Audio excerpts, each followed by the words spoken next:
toutes et à tous et bienvenue dans votre magazine quotidien Smart Éducation, un magazine, vous le savez, dédié à la formation, aux nouveaux métiers, aux nouvelles pédagogies, le rendez-vous qui donne un futur à la jeune génération.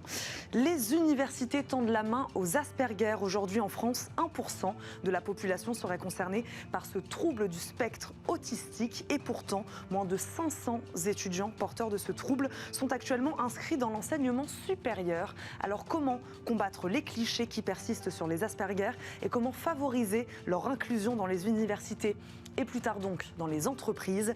Réponse avec Bertrand Montubert, coordinateur du projet Construire une université Aspi Friendly. Il nous accompagne en visioconférence. Bonjour.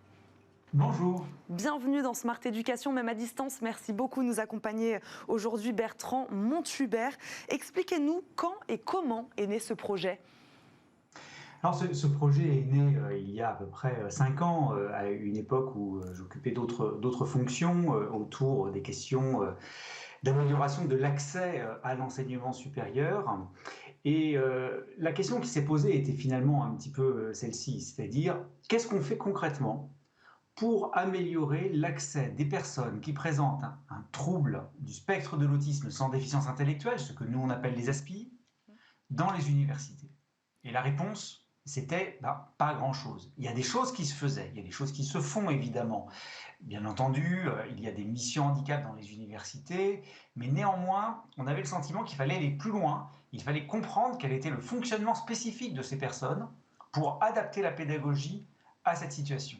Et à partir de là, eh bien, j'ai pu réunir des universités, des présidents d'universités qui avaient envie de s'engager dans cette amélioration de l'inclusion pour les étudiants autistes. Et j'aimerais le dire tout de suite, dans une visée qui est double. C'est-à-dire à la fois, bien sûr, améliorer la situation pour les étudiants autistes eux-mêmes, c'est le fondement du projet, mais avec cette conviction, et cette conviction est réalisée, que quand on améliore la situation pour les personnes autistes, alors ça améliore la situation pour tout le monde. Il y a cet aspect, Bertrand Montubert, j'aimerais revenir sur ce que vous disiez, rebondir sur ce que vous avez dit, sur ce mot « comprendre ». C'est vrai que ce trouble, il a gagné en visibilité clairement ces dernières années, mais pourtant tout le monde ne sait pas forcément en quoi il consiste et comment le reconnaître. Expliquez-nous exactement. Alors, très rapidement, l'autisme, c'est quelque chose qui se caractérise par des particularités de communication, d'interaction sociale, et l'existence de ce que nous appelons des intérêts spécifiques, et puis également parfois des comportements répétitifs. Qu'est-ce que ça veut dire très concrètement?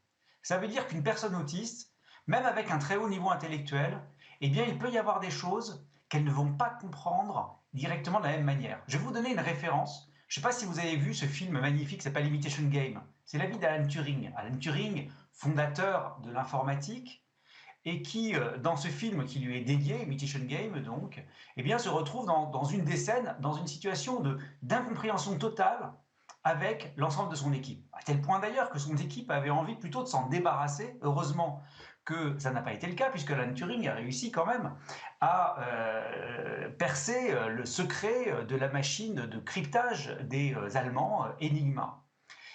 C'est typique d'un comportement autistique. Alan Turing était autiste.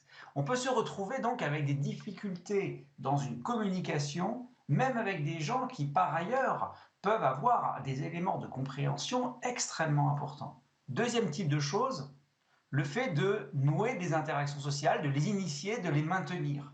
Ça va se retrouver très concrètement dans le cadre universitaire évidemment. On arrive à l'université, on doit se faire des nouvelles connaissances, de nouveaux amis éventuellement, des camarades de travail. Eh bien, le fait d'avoir des difficultés à créer l'interaction avec des nouvelles personnes va évidemment avoir un impact important. Bertrand Montubert, est-ce que vous constatez des progrès aujourd'hui dans la reconnaissance justement des autistes Asperger en France? Oui, tout à fait. Oui. On a souvent dit, et c'est vrai que la France était en retard sur le terrain de l'autisme. C'est un retard qui est en train de se combler. Et en particulier, et c'est vrai d'ailleurs que, et vous y contribuez aujourd'hui, je vous en remercie, le fait que les médias parlent de plus en plus d'autisme, ça fait que de plus en plus de gens en ont entendu parler. Alors, en entendre parler, c'est pas complètement suffisant. Il faut aller évidemment en profondeur dans la compréhension de la manière dont les personnes fonctionnent. Mais c'est déjà quelque chose qui est nouveau. Pour dire autrement, Aujourd'hui, je pense que la plupart des gens, heureusement, n'ont pas forcément peur, ne sont pas forcément anxieux quand elles vont être avec une personne autiste. En revanche, il faut encore progresser fortement pour que tout le monde puisse comprendre comment faire en sorte que l'échange, la communication, le travail soit le plus fluide avec des personnes autistes. Mais il y a quand même des progrès qui ont été réalisés. On le voit dans le cadre de l'emploi, avec aujourd'hui des entreprises ou des ministères comme le ministère des Armées qui aujourd'hui conventionnent avec nous parce qu'ils veulent recruter spécifiquement des personnes autistes. Ça n'est donc pas rien. Le chemin est extrêmement long. Alors on peut toujours, c'est comme la bouteille, on peut toujours la voir à moitié vide ou à moitié pleine. J'ai plutôt tendance à voir la bouteille à moitié pleine que la bouteille à moitié vide. Il nous reste encore énormément de choses à faire. La situation des personnes autistes reste extrêmement difficile, en particulier sur le terrain de l'accès à l'emploi. Mais on note quand même une évolution dans les mentalités qui peut nous rendre optimistes, à condition de s'en saisir pour travailler ensemble, pour aller beaucoup plus loin au service de ces personnes. On va revenir évidemment sur l'inclusion de ces autistes Asperger au sein des universités, puisque c'est le propos aujourd'hui des entreprises, hein, c'est ce que vous disiez. Mais avant, moi c'est une question aussi que je me pose, la discrimination, à quel moment elle commence exactement? Comment ils arrivent jusqu'aux études supérieures, ces autistes Asperger? Alors effectivement, ça peut être des parcours très variables. D'abord, il faut avoir en tête que la moitié de nos étudiants sont diagnostiqués au cours de leurs études. Et donc, ont passé toute leur scolarité en étant autistes, parce qu'il faut le dire, la personne autiste est née autiste. Elle n'est pas devenue autiste au cours de sa vie. C'est dès la naissance. Et donc, elle a pu vivre toute une scolarité avec des différences avec les autres qu'elle ne savait pas forcément expliquer et qui, à un moment donné, vont se matérialiser dans le cadre du diagnostic. Mais malheureusement, le parcours des jeunes autistes est souvent semé de beaucoup d'embûches. La première, c'est le harcèlement scolaire. On dit souvent que 80% des enfants autistes subissent du harcèlement scolaire. Pour certains, ça va conduire à une exclusion. Soit qu'ils sont exclus, soit qu'ils s'auto-excluent, c'est-à-dire très concrètement qu'ils décrochent. Ça peut être aussi un décalage entre leur forme d'intelligence et les attentes des enseignants. Et si les enseignants ne sont pas sensibilisés, si les enseignants ne comprennent pas comment fonctionne la personne, eh bien, ça peut se traduire par un décrochage.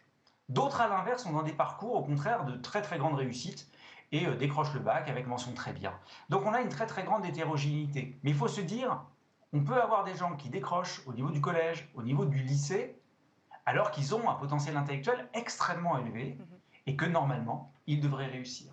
Bertrand Montubert, le temps file, j'ai envie de rentrer quand même dans le détail de ces expérimentations donc au sein de ces universités. Avec combien d'universités donc vous travaillez aujourd'hui et en quoi elles consistent justement ces expérimentations? Expliquez-nous.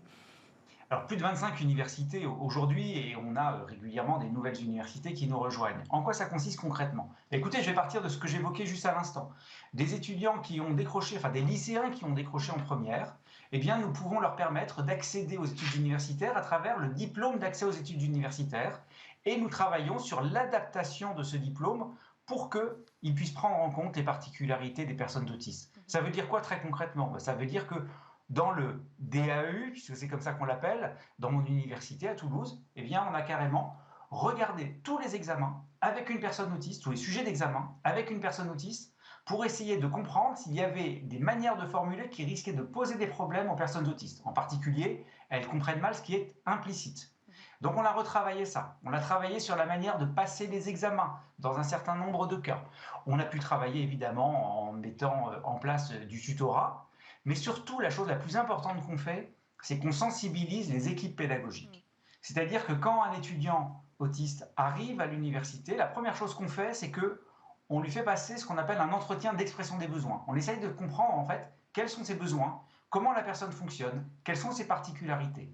Et ensuite, avec son accord bien entendu, eh bien, nous allons expliquer aux enseignants, aux secrétaires pédagogiques, aux différentes personnes qui vont interagir avec l'étudiante ou l'étudiant, comment cette personne fonctionne, quelles sont ses caractéristiques et comment on peut améliorer la manière dont la personne va se retrouver. Moi, j'ai une expérience qui est assez intéressante avec un étudiant, là, cette année, en première année de licence de physique. Et cet étudiant avait déjà essayé un parcours de licence de physique il y a 6 ans, avant que le programme ne commence. Et il avait essayé une première année, il avait échoué. Il avait essayé une deuxième année, il avait échoué.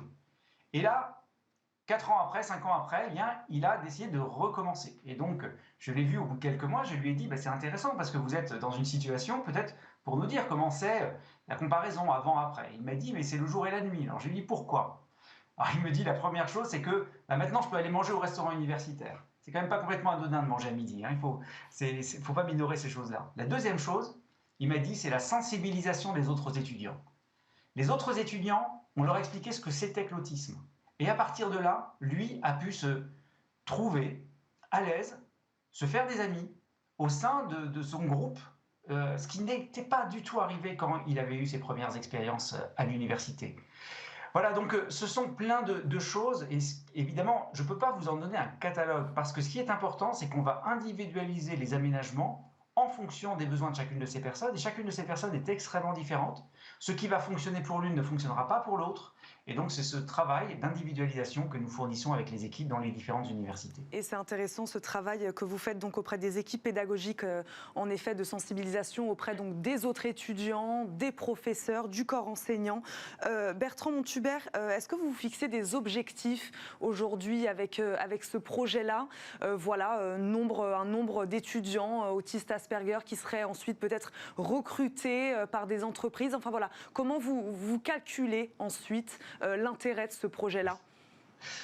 Écoutez, je ne le fixe pas forcément en termes d'objectifs. La première chose qu'on pourrait se dire, c'est qu'effectivement, on a 5 à 10 fois moins de personnes autistes dans l'enseignement supérieur qu'on devrait en avoir. Donc la marge de progression, elle est absolument considérable. D'ailleurs, permettez-moi juste de revenir sur un des chiffres.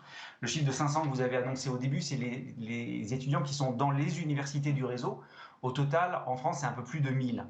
Mais ça reste très très loin du nombre de personnes autistes. Mais ça suppose beaucoup de choses, une amélioration du dépistage, etc. Si je viens sur ce qu'on constate sur les chiffres, je vais prendre juste l'exemple de mon université. Quand on a démarré le projet en 2018, nous avions 15 étudiants recensés dans mon université. Cette année, on est entre 70 et 80. Donc on a une progression qui est absolument énorme. Donc moi, je ne vais pas le fixer forcément en termes d'objectifs quantitatifs, parce qu'en plus, ce qui m'intéresse, c'est d'arriver à faire en sorte que chacune de ces personnes, elle progresse. Et ce qui m'intéresse, c'est peut-être de voir les trajectoires individuelles. Des personnes qui nous disent, eh bien, sans AspiFriendly, je n'aurais pas pu poursuivre mes études supérieures. Parce que justement, nous avons fait, comme c'était évoqué tout à l'heure dans le cas de ces étudiants, nous avons fait une sensibilisation. Pour d'autres, on a mis en place un stage relativement tôt, qui était tout à fait optionnel pendant le cursus, qui a permis à cette étudiante de créer un lien avec une entreprise dans laquelle elle va devenir alternante d'ailleurs, et elle va poursuivre comme cela. Pour d'autres, ça a été le fait de pouvoir reprendre des études à 35 ans, et aujourd'hui de terminer major de son master en sciences des données et de commencer un doctorat. Je vais être obligée de vous... Ce sont plein d'expériences humaines et ça se quantifie pas. Eh ben, on va terminer là-dessus. Merci beaucoup Bertrand Montubert d'avoir répondu à nos questions, de nous avoir présenté ce beau projet. Je rappelle, vous êtes donc coordinateur du projet Construire une université AspiFriendly. Merci beaucoup de nous avoir parlé de ce sujet-là aujourd'hui. Merci à vous de nous avoir suivis. On se retrouve très vite pour un nouveau numéro de Smart Éducation. À très vite.